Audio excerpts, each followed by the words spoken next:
चलो हाँ, ओम नमो मते। ये अपने शुरू करते हैं। कहाँ से शुरू करें पहले? हाँ पहले अपना वाली लेते हैं। नाम कौन सा भी अपने? अरे पहले ये लेते हैं, सबसे अच्छा नाम कौन सा? नकटी माता।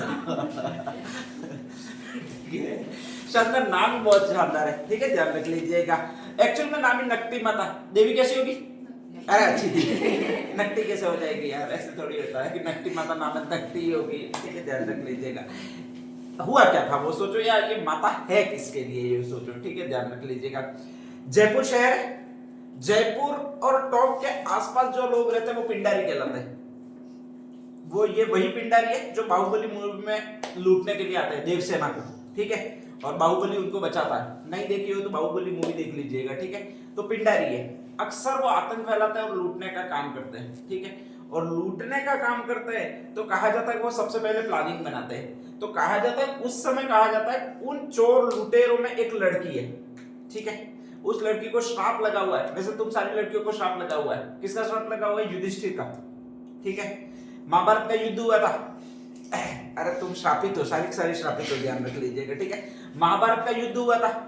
तो उस समय युद्ध, महाभारत के युद्ध का मूल कारण यह था, द्रौपदी का चीरहरण हुआ था। महाभारत के युद्ध का मूल कारण यह रहा कि आपकी एक लड़की थी कुंती, जो खामोश रही थी और उसने बताया कि पांडवों को तुम्हारा एक भाई और है। कौन सा भाई? कर्ण। ठीक है, बाद में मारा गया। लास्ट में उसका अंतिम संस्कार हुआ था। 5 पांडवों को पता लगा, उन्हें आत्मग्लानि हुई, हमने अपना भाई मार दिया। ठीक है, तो सारी दुनिया की लड़कियों को उस युधिष्ठिर ने, सत्यवादी राजा था, उसने श्राप दिया है कि तुम्हारे पेट में गोलगप्पा भी रह जाएगा। ठीक है, पानी पूरी भी रह जाएगी, लड्डू भी रह जाएंगे, लेकिन एक चीज नहीं रहेगी, कोई भी बात नहीं रहेगी। ध्यान रख लीजिएगा। ठीक है, और यही कारण है, तुम तुरंत जैसे ही कोई बात तुम्हारे पेट में आती है तो वो ठहरती नहीं है, उतावली हो जाती है, मैं किसको बोलूं यो। ठीक है, एक लड़की को पूछे गुप्त रहस्य बता के एक कमरे में बंद कर दो, वो पागल हो जाएगी, रहेगी नहीं, जिंदा ही नहीं रहेगी, ये माना जाता है उस समय से। तो यहाँ पर भी यही कंडीशन है। तो वो चोर प्लानिंग बनाते थे रोज की, आज किसके घर में जाके लूटना है। ठीक है, ध्यान रख लीजिएगा। तो वहीं पर एक लड़की रहती थी। वो लड़की है, वो पर डे किसी के थ्रू बोल ही देती थी कि हम तो आज ये काम करने वाले, ये काम करने वाले। जयपुर के लोग धीरे धीरे सतर्क हो जाते थे। वो जानते थे कि आज यहाँ पर चोरी होने वाली है, सारे वहां पर जाकर बैठ जाते थे। और जैसे ही बैठ जाते थे, चोर चोरी करने आते थे और चोरों को पकड़ के बहुत अच्छी तरह से धुनाई कर देते थे। ठीक है, पहली बार ऐसा हुआ, चोरों ने उसको संयोग मान लिया। दूसरी बार ऐसा हुआ तो चोरों ने सोचा कि चलो ये भी हो सकता है, अपन चले गए हो, पहले से पता हो। लेकिन हर बार जब भी चोर जाने लगे तो उनकी धुनाई होने लगी, और जैसे ही धुनाई होने लग गई तो कहा जाता है चोरों ने सोचा कि आखिर हो कहां से रहा ऐसा। ठीक है, और जैसे ही हो कहां से रहा ये उन्होंने सोचा, तो उन्होंने सबका पीछा करना प्रारंभ कर दिया, और उसमें वो लड़की मिली। अपन उस लड़की को साडगी यूं बोलते हैं। उत्तर राजस्थान में साडगी शब्द प्रचलन में नहीं चलता है। शब्द कौन सा चलता है भैया? नकटी। तो जो भी ऐसी लड़की होती है जो अपनी बात दूसरों तक पहुंचा देती है, उसको साडगी नहीं बोलना। बोलना क्या? नकटी बोलना है। ठीक है, वो एक माता है। कौन सी माता? नकटी माता, ध्यान रख लीजिएगा। ठीक है, तो आपकी बात कहीं भी अगर कोई पहुंचा दे तो वो कहलाएगी नकटी माता। कहा जाता है जयपुर में। कहां पर भैया? ये पिंडारी जो है वो जयपुर और टॉप के इलाके में, और वहीं पर आपके एक देवी है जिसका नाम है नकटी माता। ध्यान रख लीजिएगा। कहा जाता है उन चोरों ने उसको पकड़ा। ठीक है, और कहा जाता है कि उसका नाक था वो काट दिया, स्पेशली इस पर कोई यकीन नहीं करे यूं करके। तो इस देवी की प्रतिमूर्ति है या मूर्ति है, उसमें खंडित नाक है या फिर आदि नाक के है। ठीक है, और यही माता जिन्होंने कई सारे लोगों को चोरी होने से बचाया था। तो बाद में कहा जाता है कि इस माता जो है उसकी उन लोगों ने मूर्ति स्थापित करवाई, और फिर इसके दर्शन करने लगे। कौन सी माता के दर्शन करने लगे आपके? नकटी माता। मंदिर कहां पर है? जयपुर। और आधी कटी हुई नाक है, वो इसी माता की विशेषता है। कौन सी माता की विशेषता है? नकटी माता की। ठीक है, चोरी होने से जयपुर के लोगों का धन बचाने के लिए, अभी भी वर्तमान में चोरी से धन बचाने के लिए जिसकी पूजा की जाती है वो इसी माता की पूजा की जाती है। आपके कौन सी माता की पूजा की जाती है भाई? आपके नकटी माता की पूजा की जाती है। ठीक है, तो नकटी माता आपको समझ में आ गई होगी। अगर आपके पास भी धन ज्यादा है तो पूजा करनी है, किसकी पूजा करनी है?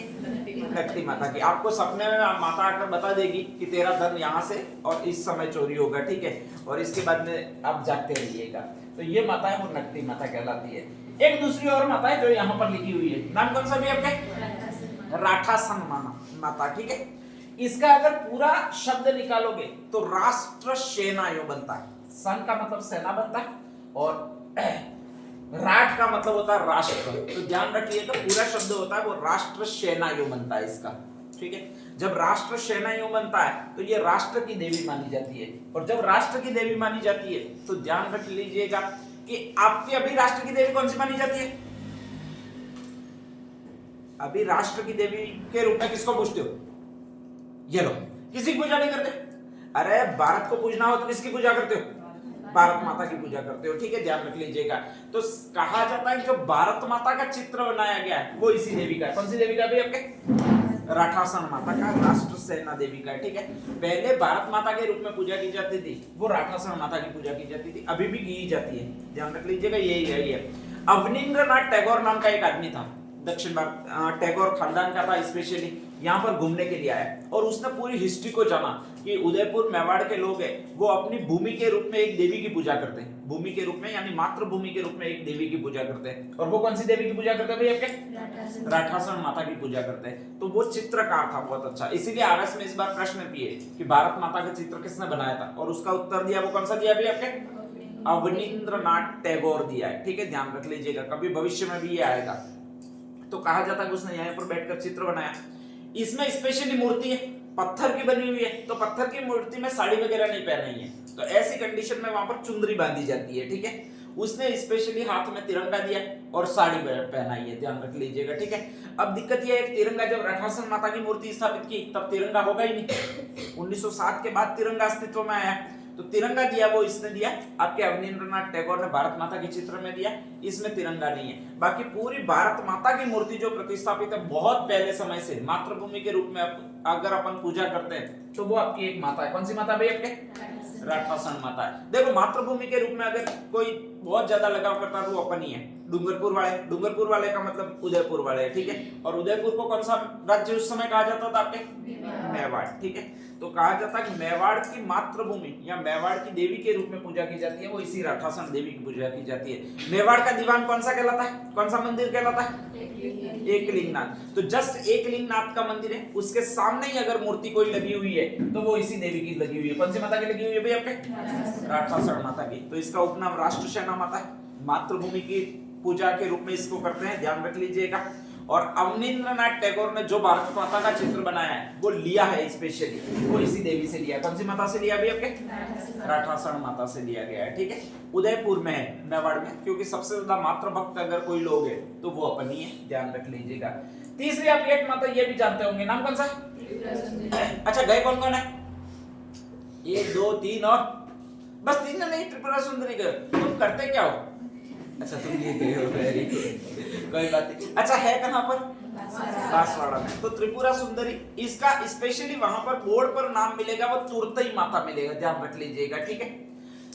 कहा जाता है कि पहले 3 गढ़ थे वहां पर जिनको 3पुर कहा जाता है, शिवपुर, शक्तिपुर और गढ़पुर नाम के, तो उनके नाम पर इसका नाम 3पुर पड़ा है, इसीलिए इसको त्रिपुरा सुंदरी का मंदिर कहते हैं। जैसे ही आप एंट्री करोगे तो सबसे पहले 2 कल्प वृक्ष मिलेंगे वहां पर, ठीक है, ध्यान रख लीजिएगा।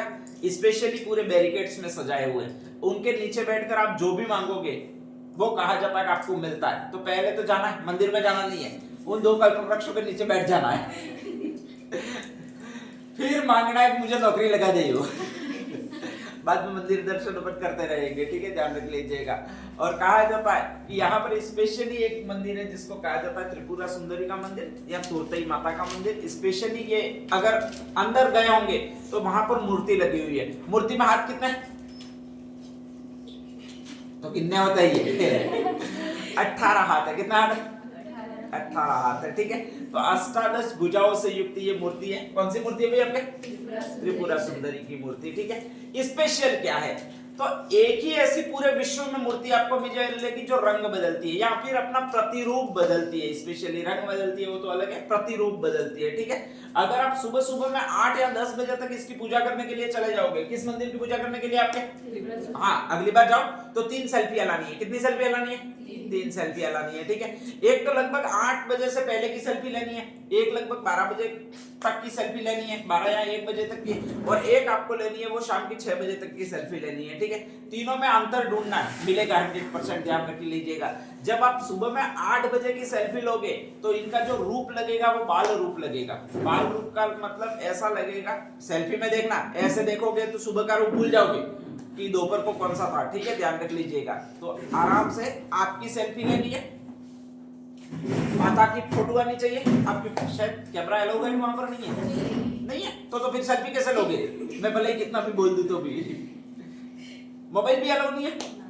अरे यार मोबाइल तो अलाउ रखना चाहिए इनको, अपन पता कैसे करें फिर, ठीक है। चलो छोड़ो। तो अपने सेल्फिया ले लिए, सेल्फिया में इनको फर्स्ट में जो रूप मिलेगा इनका, वो सुबह में 8-10 बजे तक फोटो खींचोगे तो बाल रूप मिलेगा, ठीक है।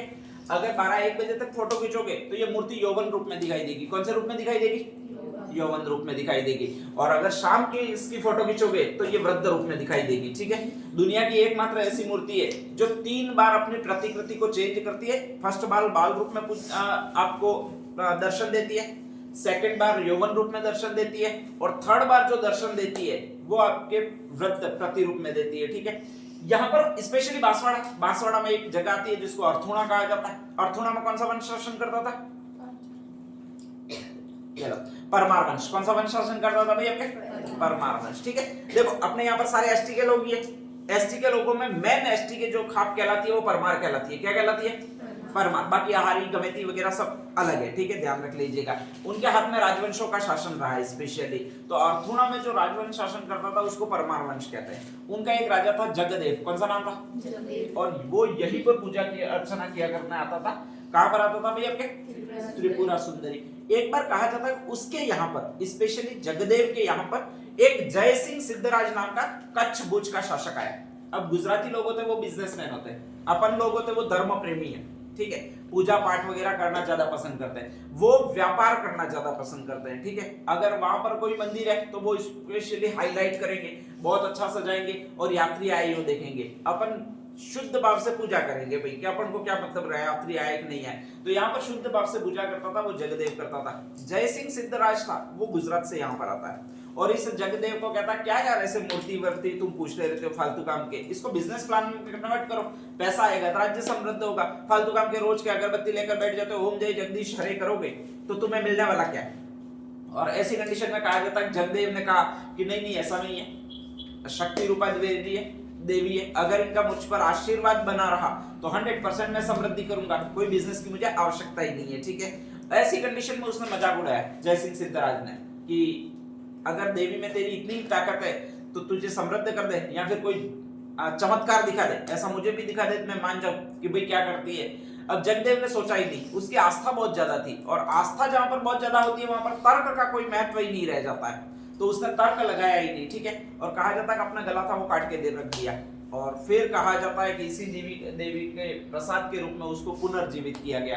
तो ये सारी कहानी चलती है वो जगदेव परमार की चलती है, ध्यान रख लीजिएगा। जिसने अपना शीश समर्पित कर दिया था वो आपकी एक देवी को कर दिया था। कौन सी देवी को? त्रिपुरा सुंदरी की देवी को, ठीक है, ध्यान रख लीजिएगा।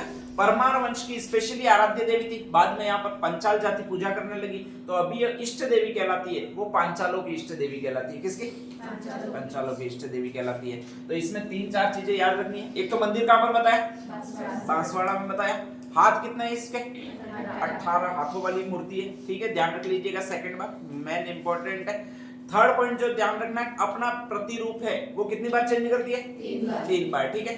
2 ही ऐसे मंदिर है पूरे राजस्थान में, पूरे विश्व में कह रहा हूं, पूरे राजस्थान में नहीं कह रहा हूं, पूरे विश्व में 2 ही ऐसे मंदिर है और वो आपकी पावन धरा राजस्थान में पाए जाते हैं और कहीं नहीं पाए जाते। उसमें से एक मंदिर है उसका नाम है अचलेश्वर मंदिर, कभी घूमने जाओ तो, ठीक है। अचलेश्वर मंदिर है वो आपके धौलपुर में आता है। कहां पर आता है? 2 अचलेश्वर मंदिर है, एक तो सिरोही में और एक धौलपुर में। यहाँ पर मैं धौलपुर वाले की बात कर रहा हूँ, ठीक है। तो अचलेश्वर मंदिर है वो धौलपुर में आता है और वहां पर एक शिवलिंग की मूर्ति प्रतिष्ठापित है। उस शिवलिंग की विशेषता यह है कि वो दिन में 3 बार अपना कलर चेंज करता है, ठीक है। अगर सुबह में आप जाकर देखोगे तो लाल कलर का देखेगा, दोपहर में आप देखोगे तो केसरिया कलर का देखेगा और जैसे ही दिन उतरेगा उस समय अगर आप देखोगे तो वो काले कलर का दिखेगा। तो जो शिवलिंग है वो 3 बार अपना कलर चेंज करता है, स्पेशली है ठीक है, मैंने कई सारे वीडियो में भी देखा हुआ है कि अलग अलग कलर का दिखता है। अब वहां पर पत्थरों का रिफ्लेक्शन आता है इसलिए दिखता है, कैसे दिखता है वो मुझे भी नहीं पता, लेकिन एक्चुअल में दिख रहा है।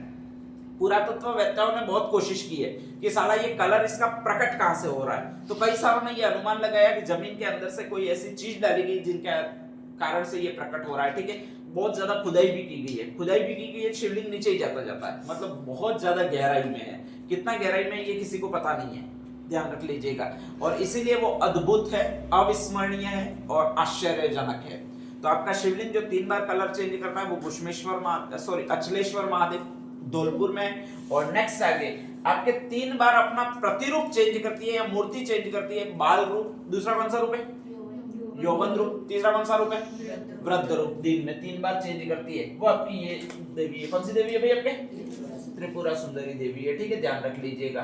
तो 3 एक बार लिख दीजिएगा। फर्स्ट लिख दीजिएगा नकटी माता।